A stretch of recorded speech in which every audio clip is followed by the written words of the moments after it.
So after about what 5 to 6 years since Assassin's Creed multiplayer actually, has been released, it's still a thing, believe it or not. While Ubisoft never thought about making a standalone multiplayer title for the series after its abrupt end with Black Flag is beyond me. But then again, I'm not a developer, nor am I a storyboard writer or a programmer for that matter, so I don't know what's really going on through their mindset, or should I have a basic opinion over it.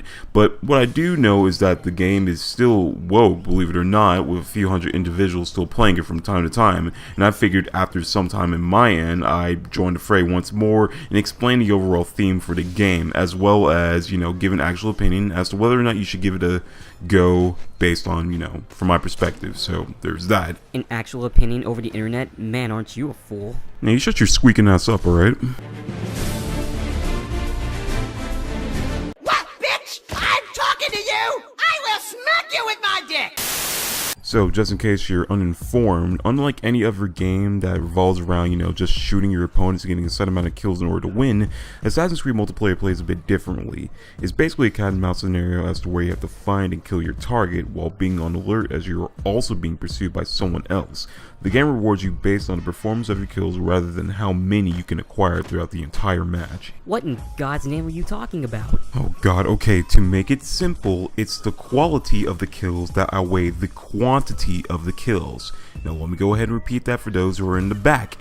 It's the quality, not the quantity. It's quality, not quantity, my friend. To be honest, I could go on for hours on what the basics cover, but since I'm playing Assassin's Creed 4 Black Flag's multiplayer installment and none of the other previous installments because I really don't have them at hand, all you need to know is just this. For starters, you have the compass at the bottom of the screen. This guides you towards your target. It lights up when your target's in your line of sight and dims when they're nowhere to be found. Also located at the bottom is the character portrait that gives a clear description of what they look like, and just like the compass, it also lights up when they're in your line of sight and dims when they're not. An exclusive part for this, since this is Black Flag, is that when you're actually close to your target, the face zooms in, so just be wary of that. Next up will be your personal score. This basically keeps track of how many points you have throughout the entire match and how much more you need to be in a certain place, whether it be 3rd, 2nd, 1st, 5th, 4th, 6th, 7th, or dead last, depending on how you play. Along with that, on the left hand side of it is the pursuer count. Now, this basically counts how many people you have after you that want to end your life, and this also indicates the whispers that are going on around you. For those of you who don't know, the whisper is basically something that is dangerous throughout the entire game, or throughout the entire match for that matter. It basically tells you when someone's close on your tail, and the louder it gets is basically how close your pursuer is. So one of two things can occur: either you can run away from the whispers, but chances are they'll just end up chasing you because they also have a compass, or you can find out by using the whispers who your pursuer is and probably get the drop on them. It's sort of risky, so I would probably hold off on that until you start learning the game a bit more. Following that up, you also have abilities, or what I like to call little superpowers, that you unlock as you level up. There are many different abilities for many different situations, such as disguise, decoy, knives, disruption, all that jazz. And you'll encounter different situations based on how you play, so it's best to actually look up what abilities you're using for certain scenarios, because you never know when you're actually going to need them. And last but not least, you have your stealth meter, and this is the part you may want to actually pay attention to, because this is crucial to whether or not you'll succeed or fail within a match, or the whole game as a whole. Who knows? To start off with, it rises up when your target's in your line of sight and gradually increases the closer they are to you. Whether they're far away or close to you, it does not matter, the gauge will continually rise, so just so you know on that part.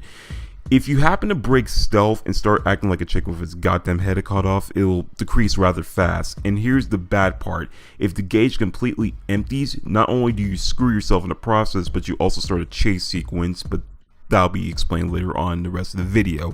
Which brings me to the main point of the whole game as a whole: being discreet.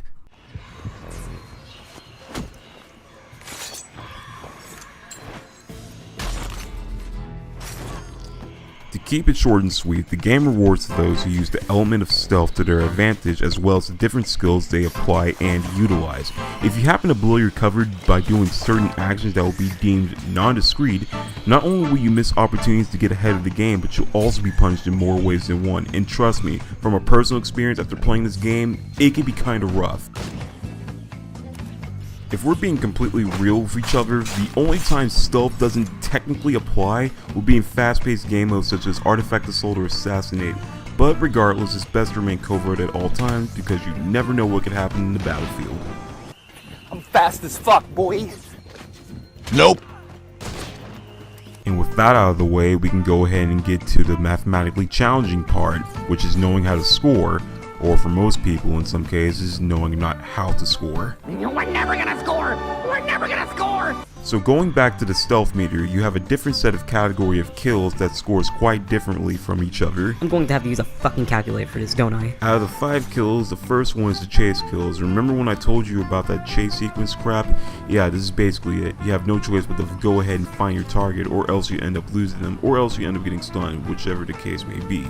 From chase kills, you get 100 points max. After this, you have reckless kills. These total out for 150 points. Then you have discreet kills, which are 250 points, silent kills 350 points apiece, and incognito kills, or the perfect approach, is 450 points equal. But wait, there's more.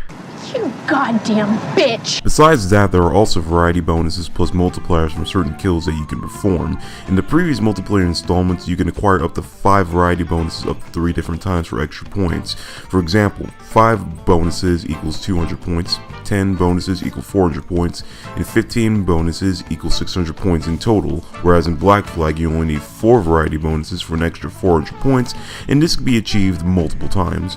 Even though you need 4 bonuses for the extra 400 points, there are technically 6 variety bonuses to choose from, the first one being a hidden bonus with a ×2 score multiplier. It's actually simple really, all you have to do is just hide yourself in a blend group within the span of about half a second, and then proceed to go get the kill.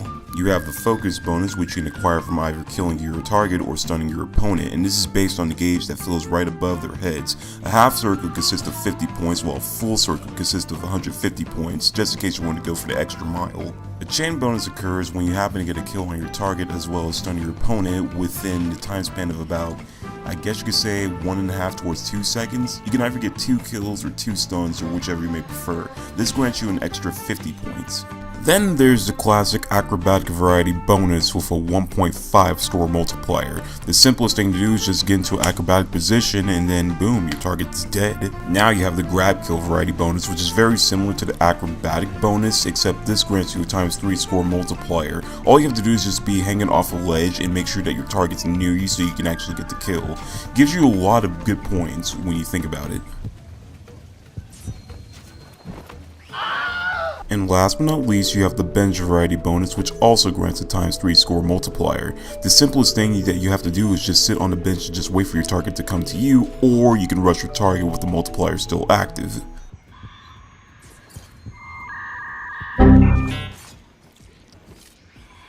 And with all that out of the way, it's actually time to talk about the state of the game. But Busby, what about the spectacular and unique customization system that goes so far in depth? Shut your fucking mouth! I mean, it's pretty much self-explanatory. I mean, you can change character appearances, you can even buy new gear for your characters, switch up your ability sets, craft ability sets to give you an extra edge in whatever game mode you're playing, and even give your profile some extra swag. By the way, the only characters I will ever mess with would be the Navigator, since he looks like he pulls in more tail than I'll ever get. I got bitches all on my dick and every day. And the Duelist, since his third hairstyle makes him look like the literal definition of bitch I'm fabulous.